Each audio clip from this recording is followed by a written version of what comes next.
रामधारी सिंह दिनकर जी के द्वारा रचित खंडकाव्य रश्मि रथी में एक प्रसंग आता है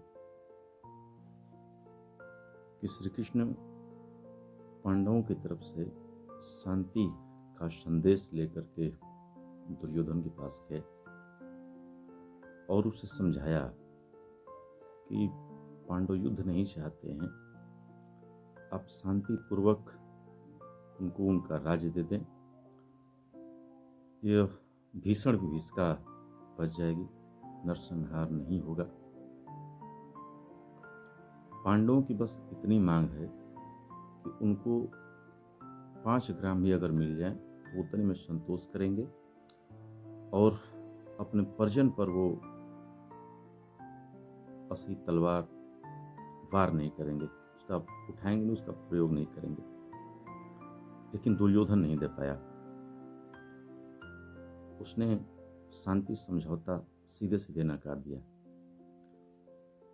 दुर्योधन के द्वारा नकारे जाने पर, उनका प्रस्ताव को ठुकराए जाने पर श्री कृष्ण के मन में विचार आया कि दुर्योधन जिसके दम पर लड़ाई ठानना चाहता है, लड़ने के लिए सोच रहा है, वो एक शख्स है, एक व्यक्ति है और वो है कर्ण।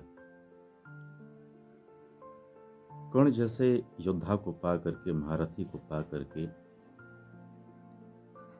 दुर्योधन ये समझता था कि युद्ध हम जीत लेंगे, और वास्तव में यह संभव भी था क्योंकि कर्ण इतना शक्तिशाली था, इतना बलशाली था। उसके पास सूर्य शक्ति थी, सूर्य जी का दिया हुआ कवच और कुंडल था। वो इस रण की दिशा और दशा दोनों बदल सकता था।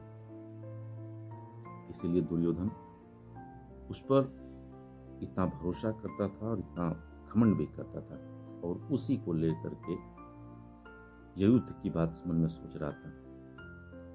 श्री कृष्ण को लगा कि अगर किसी तरह से कर्ण दुर्योधन से अलग हो जाए, उसका साथ छोड़ दे, तो दुर्योधन अपने आप ही हथियार डाल देगा और यह विभीषिका बच जाएगी। श्री कृष्ण ने उसे अलग करने की सोची। श्री कृष्ण उसको समझाने लगे, अलग ले जा करके कि आप अगर दुर्योधन का साथ छोड़ देते हो तो यह महाभारत होने से बच जाएगा। लेकिन कर्ण के दिमाग में वो सारी बातें चल रही थी। जब पांडवों ने उसका तिरस्कार किया था, उसकी बेइज्जती की थी, उस समय दुर्योधन ने ही हाथ बढ़ा करके उसे गले लगाया था और उसको पूरा मान सम्मान दिया था।